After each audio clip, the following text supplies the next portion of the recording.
तो वैसे तो ये ऑन डिमांड है, तो यहाँ पे कुलदीप जी हैं।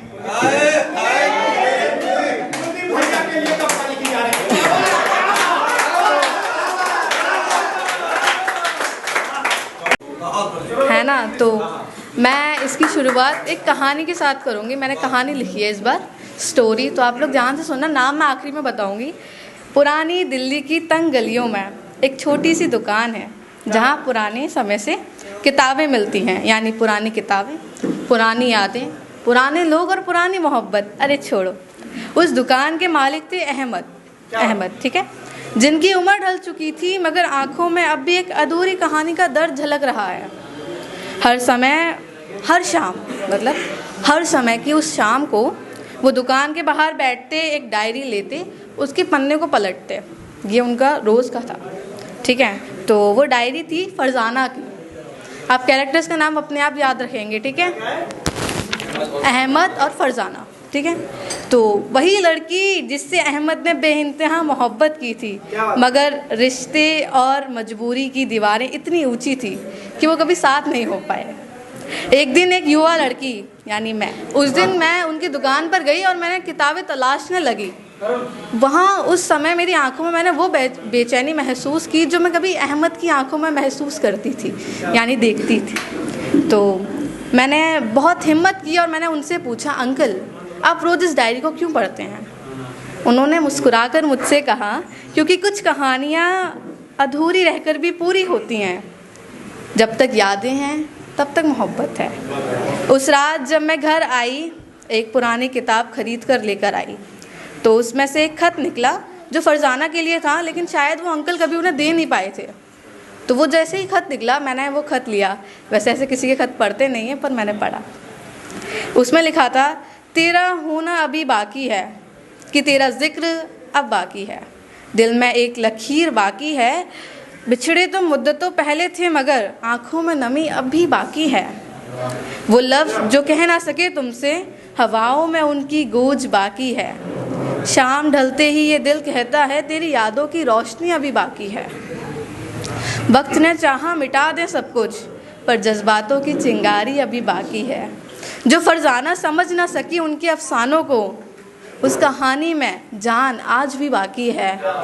कसम से मानो उनके लिखे हुए इस खत को पढ़कर मेरा वक्त रुक गया हो या थम गया हो। कसम से मानो उनके लिखे हुए खत को पढ़कर मेरा वक्त रुक गया हो या थम गया हो। मुझे सिवाय मेरी धड़कनों के कुछ सुनाई नहीं दे रहा है इस वक्त। मैंने खत को डायरी में रखा और सुबह होने का इंतज़ार किया। फिर मैंने दुकान खुलने का इंतज़ार किया और फिर मैंने उन अंकल का इंतज़ार किया। सच में वो इंतज़ार अब तक चल रहा है, अब तक। तो इस कहानी पर मैंने लिखा है, मतलब 4 लाइन के साथ मैं अपनी कहानी पूरी करूँगी। कुछ मोहब्बतें अधूरी अच्छी लगती हैं, हर दास्तान का अंजाम ज़रूरी नहीं होता।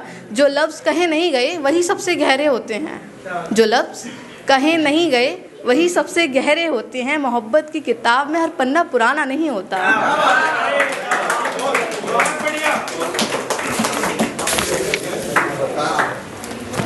इसी के साथ मेरी कहानी ख़त्म हो गई है। तो नेक्स्ट है खामोशी। तो खामोशी से सुनना, खामोश होकर सुनना। खामोशी से मैंने इश्क निभाया है, खामोशी से मैंने इश्क निभाया है, हर दर्द को हंसकर छुपाया है। लफ्ज़ों की बाजीगरी नहीं आती मुझे, मैंने आँखों से सब समझाया है। चीखे भी अनसुनी कर देते हैं लोग, फिर भी मेरी चुप्पी से घबराए हैं। चीखें भी अनसुनी कर देते हैं लोग, फिर भी मेरी चुप्पी से घबराए हैं। जो पूछते हैं सब ठीक है ना, जो पूछते हैं सब ठीक है ना, उनके सवालों में ही मेरा जवाब आया है। खामोशी मेरा एक ही हथियार है, बात ना करके भी कर देती वार है। जो समझे वही काबिलिए इज़्ज़त है, वरना लफ्ज़ों से ज़्यादा मेरी चुप्पी असरदार है। एक और है, हमेशा होती है, एक आदत होती है और एक हद तक होती है। तो मेरी भी एक आदत है मनाने की, पर अब उसकी हद ख़त्म हो चुकी है। तो उस पर लिखा है, मनाने की आदत थी फिर तोड़ दी, आदत मनाने की, चुप रहने की आदत थी फिर बोल ही दिया, एक छोटी सी बात थी दिल पर ले गया वो, खफा होने की आदत फिर ढूंढ ली उसने। कुछ लोग ऐसे ही होते हैं, बस मौका चाहिए होता है उन्हें और ढूंढ लेते हैं वो रूठने की आदत। तो सितम भी उन्हीं का, इल्ज़ाम भी उसी का, मैं चुप रहूं दुखी, जो ना लगे वो मरहम भी उसी का, मेरी छोटी सी भूल थी पर हर बार गुनहगार मैं ही बना उसका। जो रिश्ता रोशन था, जो रिश्ता रोशन था वो बुझ सा गया है, कोई दर्द कहीं से उभर सा गया है, खता मेरी थी या रज़ा तेरी, पर मैंने अब मनाना छोड़ दिया है। इसी के साथ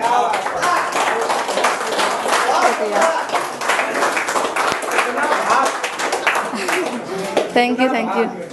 एक और है, ये कुछ ऐसे है कि मैंने सोचा है बहुत ज़्यादा और परखा है और देखा भी है कि जो लोग सबसे ज़्यादा खूबसूरत जिनकी हंसी होती है ना, वो इतना गहरा दर्द लेके बैठे होते हैं। तो वैसे तो ये ऑन डिमांड है, तो यहाँ पे कुलदीप जी हैं।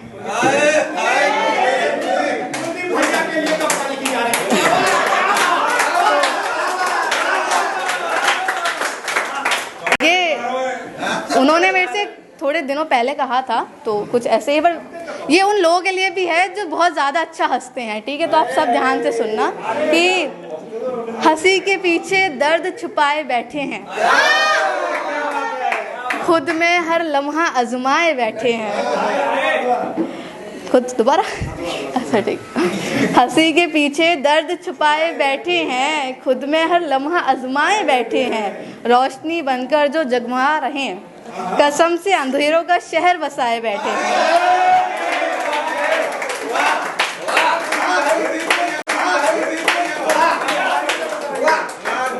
हर सवाल को हंसकर टाल देते हैं, मानो दिल में तूफान दबाए बैठे हैं। लोग कहते हैं खुश मिजाज इनको, लोग कहते हैं खुश मिजाज इनको, हर हंसी के पीछे पहरे बनाए बैठे हैं। जो सबसे रोशन नज़र आ रहे हैं सच में, जो सबसे रोशन नज़र आ रहे हैं सच में, अंधेरों में खुद को जलाए बैठे हैं। लोग समझेंगे कहाँ सुकून का फरेब, ये अपने आंसू तक छुपाए बैठे हैं।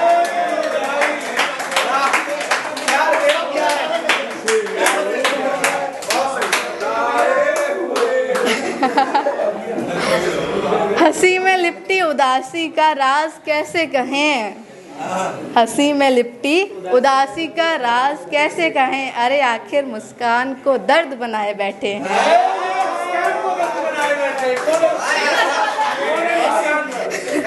हंसी मुस्कान यानी हंसी।